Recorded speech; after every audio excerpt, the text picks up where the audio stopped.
Hey, it's working. All right, so we got the bullet points up. So we are getting started now in pre-calculus. And of course, the first bullet point, I misspelled it, is Cartesian plane. So Cartesian plane is the plane that we do all of our graphing in.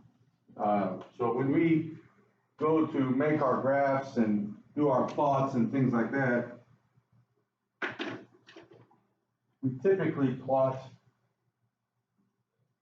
well, here's our, we call it what? What do you probably call it? What plane? Coordinate plane, right? X, Y plane. If those are your variables, doesn't have to be the X, Y plane. It's called a plane. Why? Why is it called plane? Not like the kind that we, this is, yeah, it's two-dimensional, right? It's named after Rene Descartes. Descartes, like this. Okay, that's where the word Cartesian plane came. It's named after somebody. So Cartesian plane is what I'm used to, X, Y plane, and we're using what are called rectangular coordinates. Now, I don't have to go through, I mean, the very basic of this, they're gonna have you plot points on in my math lab, you're gonna plot points in there, very easy. You'll just move the dot, of course, where it needs to go. But let's talk about a couple of things. What is this space called between the X and the Y right here? What do you call that? Quadrant, which one? One. So this is quadrant one. This is which quadrant? Good. So this is quad two, quad three, and quad four. Okay. And so we know, of course, this is the, what would you call, from my finger to the right, you would call that what? On the axis. From my finger to the right. Positive x-axis. Very good. And this, my finger up, is the positive. Okay. So just real quick, if we were going to plot the point -3, 5, this is, you're good with this, right? So you would plot it in which quadrant? 2. But our coordinates are called rectangular because of the way we move to plot, if you think about it. So when you go to plot -3, 5, you know you're going to go left 3, up 5, there's your point. And if you think about it, here's where you get the idea that it's rectangular, okay? You can plot points and not move rectangular. There's another way I could plot this point. Like for instance, the point, let's just say I wanted to plot the point 3, 4. Okay, so we'll do 3, -4.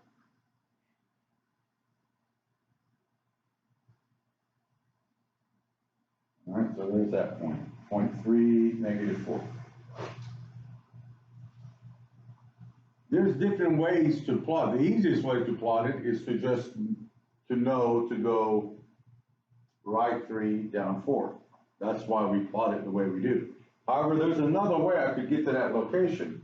I could say R is 5 and theta is, what would it be if that's 3 and that's 4, if that's 3, that's 4. I think it's around 53 degrees negative, I think. Been a while. I know it sounds crazy, be a much more difficult way. But believe it or not, the distance from the origin to there is 5.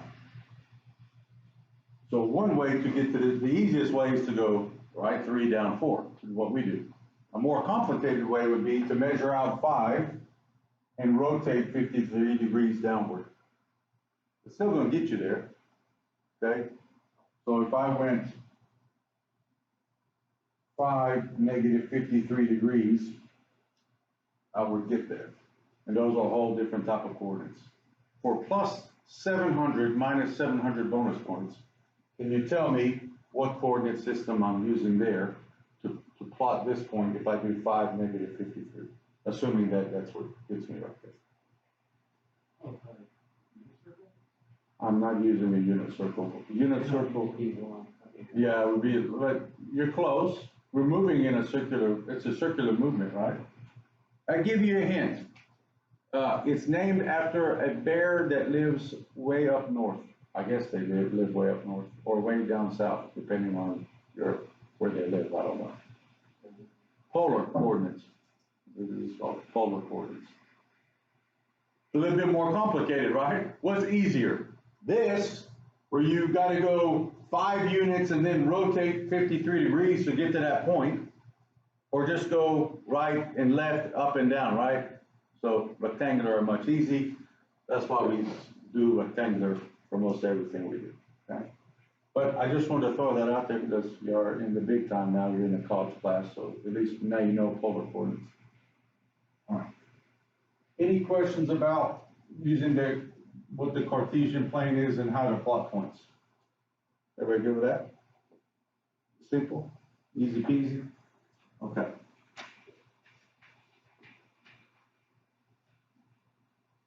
All right, next.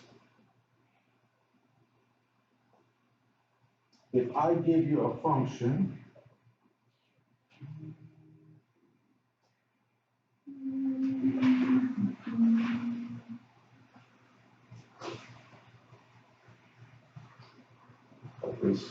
I guess that was example one, really didn't put out one, we'll just call this example one. Given y equals x squared minus 2,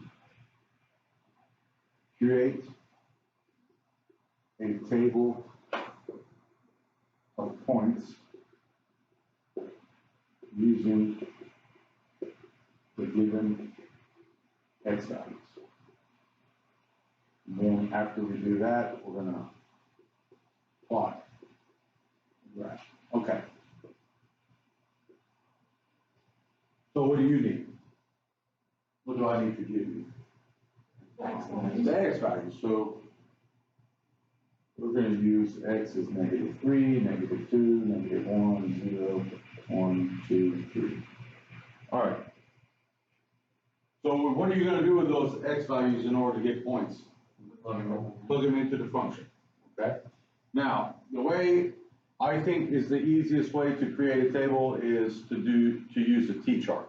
So all I'm going to do for this problem, I'll put x, I'll put y, I'll list all my x's. I will then use, and I usually, even it's a good idea to write the formula for y right here. So this is telling us what we're doing to x to get our y. We'll collect those points and then just make a little sketch on your paper. The nice thing is that they'll have a, what do you call it? Like in my math lab, it'll have a nice little spot where you can go and draw your graph there. Go ahead and do that and see that we got it right.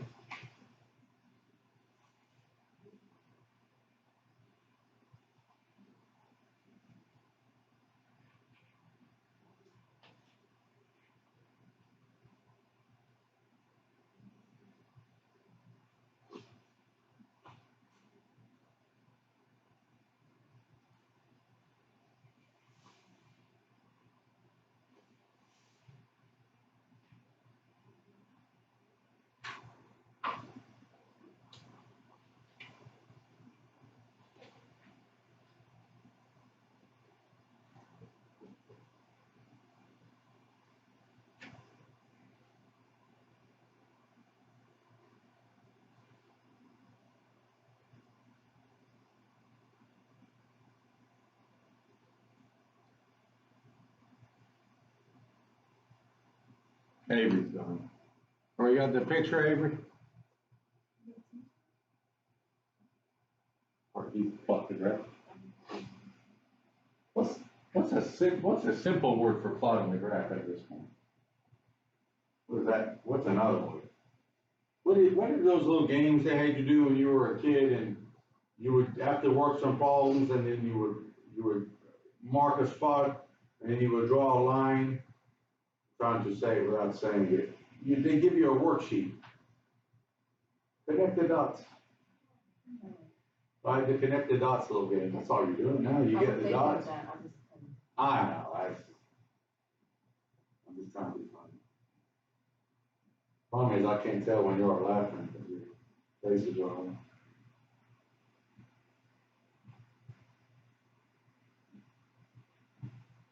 Okay, ready? All right, Courtney, would you give us your output? So, a couple of things. We need to be careful about always calling the right-hand side, always calling it X, and the left-hand side always calling it Y. It doesn't always work that way, especially in science, right? But there is a name for this variable over here. It has a name. What do you call the name for the X that's on the right-hand side? What are a couple of names for that? What do you call the X variable over here? I can think of two off the top of my head. When you take -3, where are you putting it? Where into the equation? Specifically where? You're putting it in or inputting it into X. So the X is called the input. This is your input. It's also called the independent variable. Independent means that most of the time you are the one who picks the X, and the Y depends on what you had picked for X. So vice versa, over here, you plug in your X, and then it spits out an answer. So Y is the output, and it's also called the dependent variable. Now, it doesn't have to be, I've seen it be T and H. Okay, I've seen it be T and S. A little t is one I've seen commonly over here. Little t typically in science stands for what? Time, and time is independent. Most things depend on time. So like for instance, if maybe I wanted to plot this,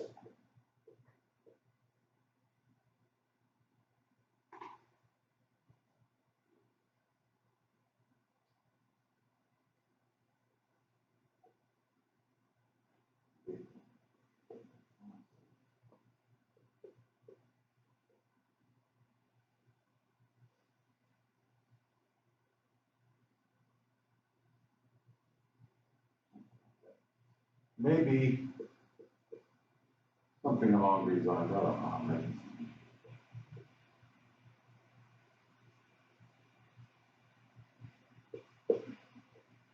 So time is your independent, height is your dependent. What could that be?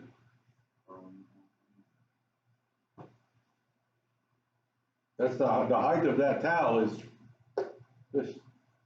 If you assume that my arm is at ground zero right there, right, that's 0. The initial height 0, what's the ending height going to be? And it's going to have the same height twice except for the peak height. Right? So 9 feet. So you got the idea. I don't want you to always get fixated on X and Y. Okay, now what were the outputs, Courtney? What did you get?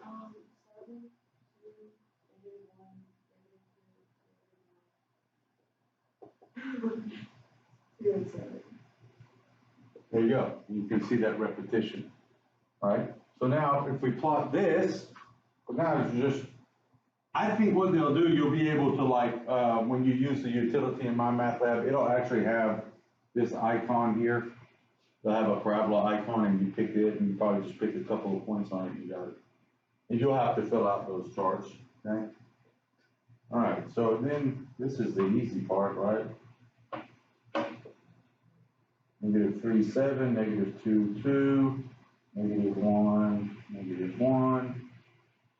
What do we get? 0, -2. Then everything else.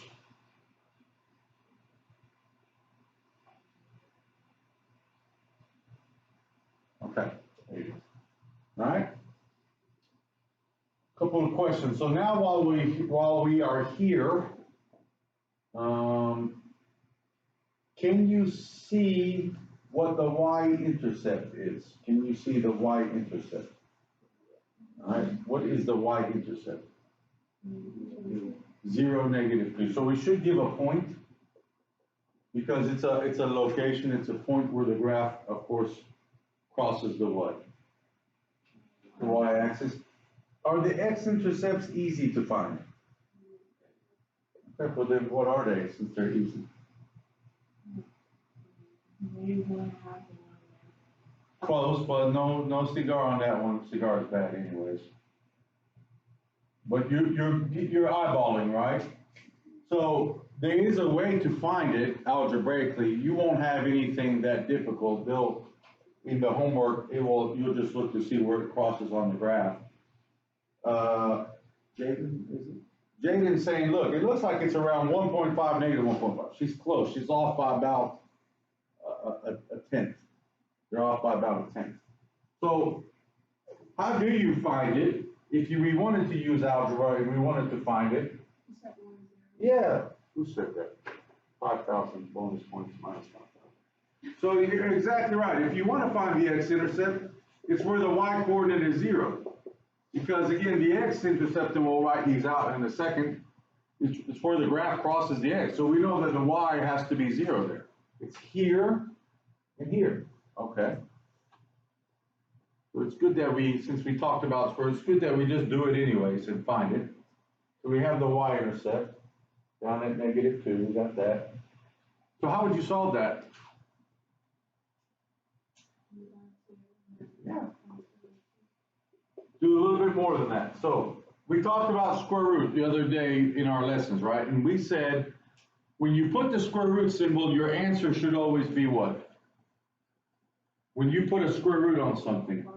Yeah, the answer is always positive. However, I see there's a positive answer and I see that there's a negative answer. When I'm solving an equation and I want to take square root to obviously isolate x, I must put plus or minus so I get those two answers. Because I can see there's an answer here and there's an answer here. So the rule of thumb is when you put square root and you're solving, you must put plus or minus in front of the square root. Because you need that negative answer.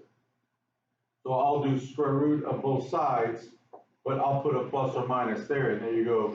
And the square root of 2 is approximately 1.414. The reason I know that is because this is all I do all day. So I just wrote it down. So you were close to 1.5. Better to put this. Why is that better? It's exactly exact. It's exactly right, right? Because I'm truncating the decimal when I do it. Okay. Yours will be much simpler than that when we do x and y intercept. Okay. But this is just a little review because I wanted to tie in our square root that we had done. Okay. So you guys okay doing t-charts? Was there any question on how we did our t-chart? Your functions will not be complex. There will be a basic absolute value or a basic parabola. Okay. So just real quick, let me write this out for x and y intercept. Did you help me in this now? I can put my book over there because I'll draw it fast. So picky about handling things right. I need somebody to read this to me. Okay. All right, so the x-intercept, the other word for this is the horizontal intercept. Because you don't always, like I said, you won't always graph with x. You might graph with like a little t or something. X-intercept is where the graph crosses the x-axis, and it's always going to be of the form x comma 0. That's, of course, your x-intercept. And then, of course, y-intercept, the technical name for that is vertical intercept. That's the vertical axis where the graph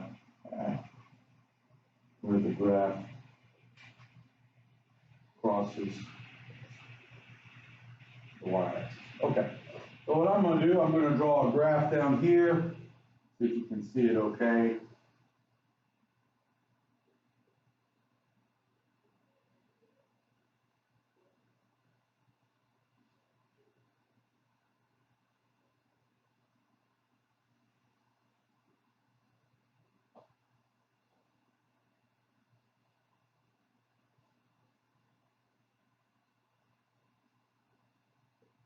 Okay, so just in coordinate form, list the x and y intercepts. Make sure we're all on the right page. In coordinate form, list the x and y intercepts, please.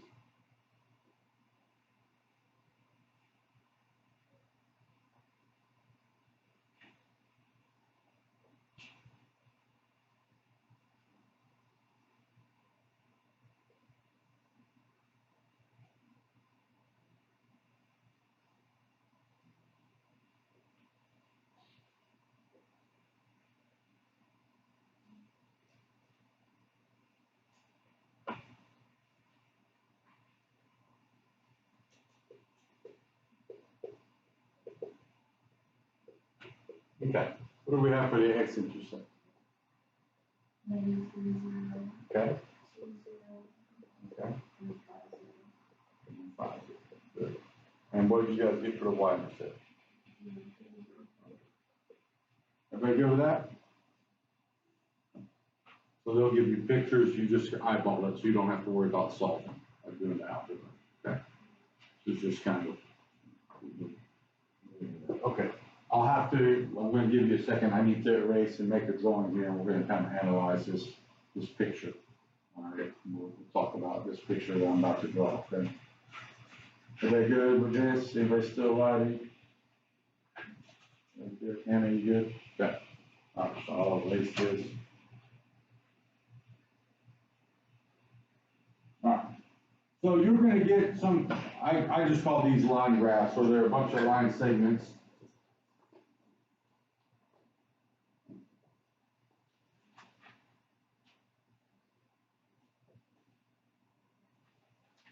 So here we go. Your horizontal axis is year. Your vertical axis is percent of high schoolers. All right, so 10, 20, 30, 40, 50, 60, 70, 80, 90, 100.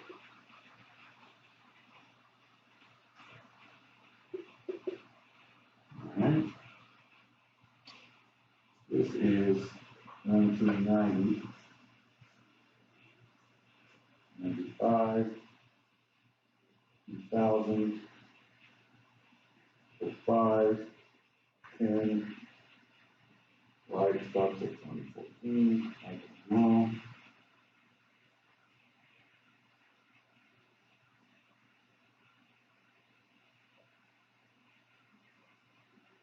Use two different colors. So the blue graph is going to represent alcohol use. The red graph is going to represent marijuana use. And it's given like, I guess if they had surveyed so many high school students,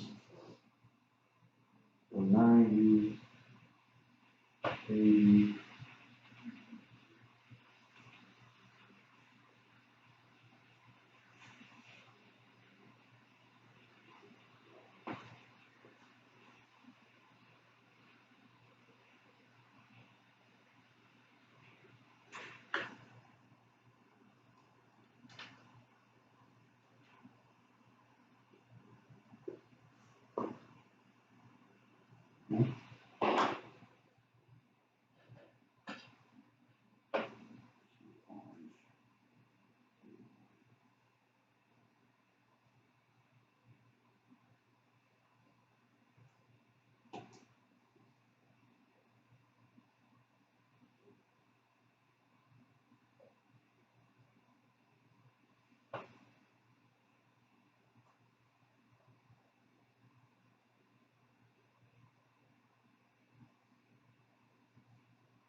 all right.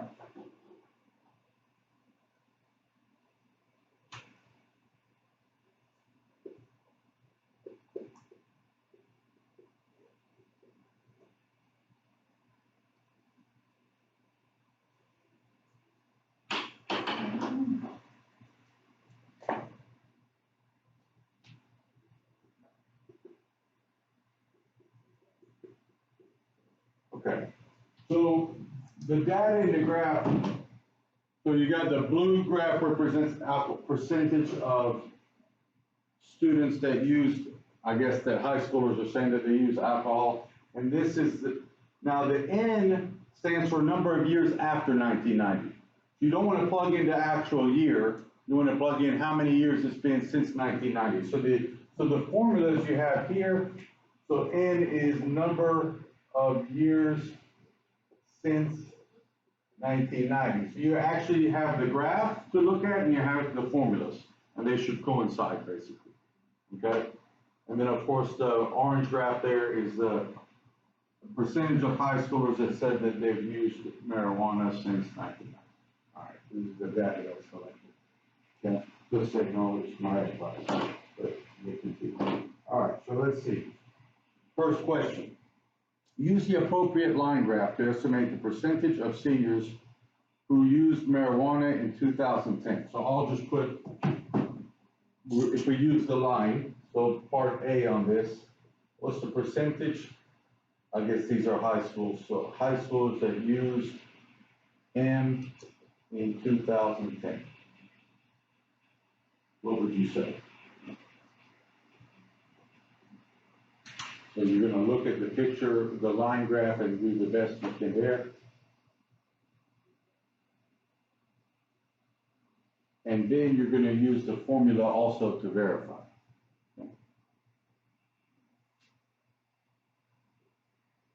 So what's hard is that it's my drawing, you just gotta try to eyeball it the best you can, right?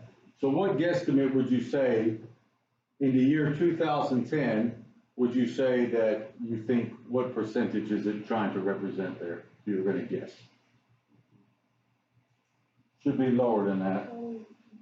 50 is here. So a little bit lower than 50. Here's 40. So somewhere in there, right? You're just eyeballing it. I would say less than 50 though, greater than 40, and whatever you think. Then the next question is, this formula should then give you a more accurate reading rather than you just looking at the graph. So then, same question, but now use the formula. Can you use the formula to figure out? Now remember, N doesn't stand for the year. N stands for what? Number of years since 1990. So you can use your calculator, figure out, so we're looking at 2010, we're here, but that's the formula you want to use. So make sure you plug in the right number.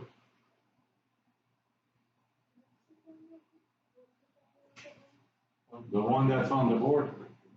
Can you not read it? 0.1N plus 43, the one in orange right there? Nope.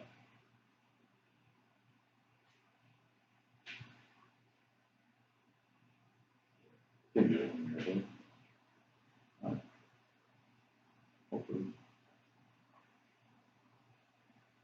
So what did you guess? Somebody said what, 40, what did you say, Andrew, 46?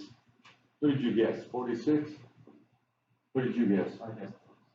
You guessed 46%. So when you looked at the picture, you guessed 46%. Now we're going to use the formula. And in place of N, I'll put what? What should go in place of N, Miles? No.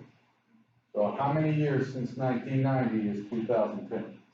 20. And what's 0.1 times 20? 2. 2 plus 43, you get what? 45. So this formula is a different way to get the percent, which may be more accurate than just kind of trying to eyeball it. So you said 46, the formula says 45, it's about the same. What's the point of a line graph? What maybe is the point of it?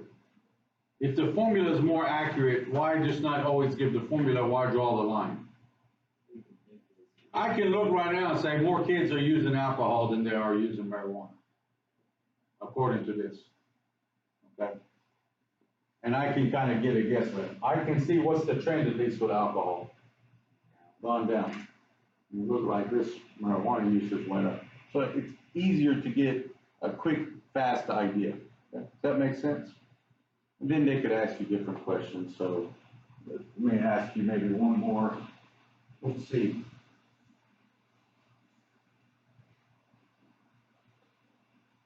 All right, go for alcohol now in 2010. So use the line graph to give a guesstimate, and then use the formula. So how many used alcohol you think in 2010? So percent of high schoolers who used alcohol. Use the graph and use the formula. You see how close you are. Now again, my picture is not the best. I'll draw, this is 60% going across here. 70%. So that might help. We're still on 2010. There's your alpha. That should give the percent.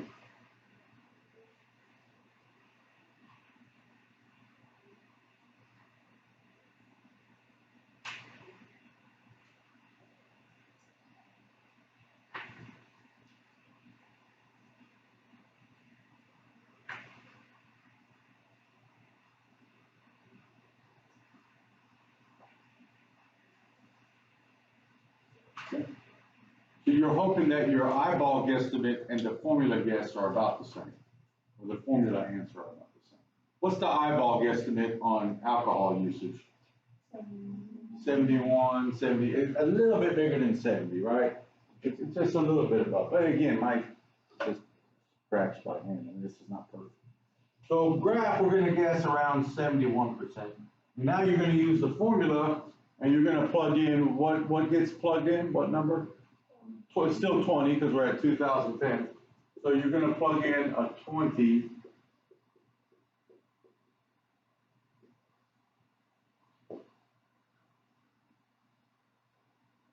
And what did you get? You get negative 18 and 88, which is 70. It's 70, okay? Which is about, okay? Question, what year from 1990 to 2014 was marijuana use a maximum, marijuana? What year was it a maximum? 2000, what was the percent? Just use the line there. 50%, yeah, it's supposed to be 50. Okay, that's pretty easy. Are you guys okay with that? I think the same type of problem is in the book, or is in the homework. Okay, they'll ask you different questions. All right. Any questions about that? All right, last thing. I'm going to read a scenario. I gotta erase this, sorry, because this is the only spot I can draw. You guys okay? All right, good. I'm going to read a scenario. I'm going to draw 4 pictures, and you're going to pick the picture that matches the scenario. You're going to like, what do you mean by scenario? Well, when I read it, it'll make sense, okay? I'm going to draw 4 pictures. We're going to see which one makes sense, and I think it'll be pretty easy for you to listen. All right, so I'm going to go ahead and draw 4 pictures.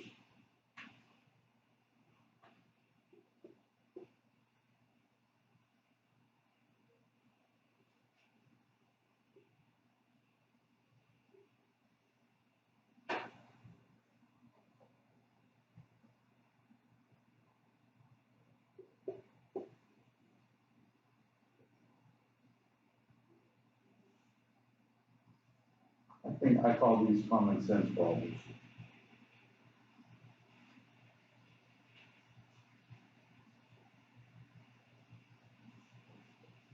All right. The horizontal axis is time since an airplane has taken off. So this is T so the T stands for time since airplane took off. And H is the height or the altitude of the plane. So the plane's on a trip. It's going from like Miami to San Francisco or something. So the H is plane's height. You're trying to figure out which of these graphs represents it. You have 4 choices. Which one makes sense or would represent the plane's height? So the plane takes off from Miami and goes to San Francisco. So for that trip, for that flight, which graph makes sense? So flight from Miami to San Francisco. Go choice A, choice B, choice C, choice D. Yes. Is it B? What do we think? So let's eliminate the other ones, right? Let's look at this. So does it make sense to start high up and then go downward, especially if you're starting in Miami? You know you're at sea level, right? You can cross that one out. What's the problem with the first graph? Just going straight up. You never came back down. That ain't good. You're still up there somewhere. Yeah. What's wrong with this one? It's like a helicopter for me. It's just a, went up like this and went here and then dropped like that. The plane doesn't fly. I hope not, man. I would be. I don't like flying. I'd be like freaking out. This one makes sense, right? Okay. That's it. And that's the lesson. Okay. So I hope that this you guys, I think, have a good foundation in terms of your math skills. I think this will be an easy section for you, and it just goes over some concepts. And now we know, right, Elgin, what's the Cartesian plane? It's a fancy word for what? Coordinate plane. Okay, and named after who? For plus 1,000 minus 1,000? Rene Descartes. Okay. I think it's a man, Rene, but, okay. Got it done. Bam. Okay, so